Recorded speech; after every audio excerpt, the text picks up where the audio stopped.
পঞ্চায়েত সমিতিতে আরাবুল ইসলামের প্রবেশ নিয়ে কড়া নিরাপত্তা। আরাবুল ইসলামের গাড়ি চেক করল পুলিশ। আরাবুল অনুগামীদের ব্লক অফিস থেকে লাঠি উঁচিয়ে তাড়িয়ে দেওয়া হয় বলেও অভিযোগ।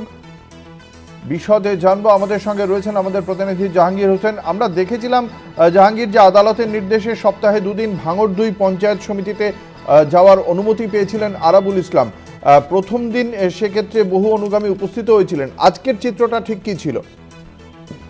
দেখো, তোমাকে দেখেন, প্রথম দিন অর্থাৎ সোমবারে আরাবুল ইসলাম এবং তার প্রচুর অনুগামী তারা কিন্তু ভাঙড় 2 নম্বর ব্লকের উদ্দেশ্যে রওনা দেয় এবং সেখানে কিন্তু আরাবুল সাথে প্রচুর কর্মী সমর্থক গেলেও আজ বৃহস্পতিবার সেখানে কিন্তু শুধুমাত্র আরাবুল ইসলামকে ভেতরে ব্লকের মধ্যে প্রবেশ করতে দেওয়া হয়েছে।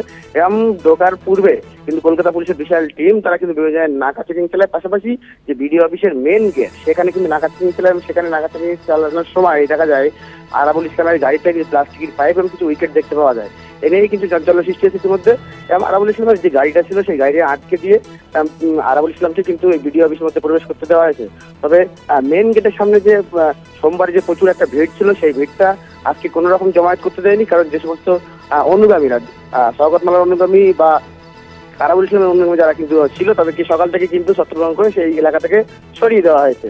অর্থাৎ বলা যায় সোমবারে গেটের সামনে প্রচুর ভিড় থাকলেও বৃহস্পতিবার কিন্তু কার্যত বিডিও অফিস একেবারে খালি বললেই চলে। শুধুমাত্র কর্মদক্ষ যারা আছে তারাই কিন্তু বিডিও অফিসের মধ্যে প্রবেশ করছে এবং যাদের যে বিডিও অফিসে যে সমস্ত কাজকর্মের জন্য এসছে তাদেরকে প্রয়োজনীয় নথিপত্র দেখা হচ্ছে, তারপরে কিন্তু বিডিও অফিসের মধ্যে প্রবেশ করতে দেওয়া হচ্ছে। ধন্যবাদ। আমাদের সঙ্গে ছিলেন আমাদের প্রতিনিধি জাহাঙ্গীর হোসেন।